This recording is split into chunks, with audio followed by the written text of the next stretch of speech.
Uwi na ako nga. Uwi na ako. Saglit lang naka-cellphone yung ibaba ko na yung cellphone ni doon na kayo. Doon na kayo. Nandito na kayo.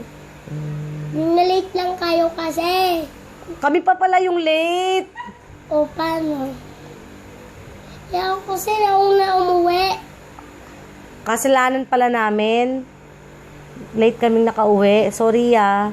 Ay, hindi naman eh. Ay, hindi naman ba? Sabi totoo eh. Oo nga. Hindi ka na nagsisinungaling kay mami, di ba? Mabait ka na. Oh, ba't ka iiyak? Ba't kasi? Mana ka sa akin, Yex, isa. Nagmana ka kaya sa akin. Oo, alam ko yan. Kasi? Aray ka. Manahan ko si Alex. Pakin kita. Eh, Di ko yun. sorry. Hindi kaya siya umiyak. Oo.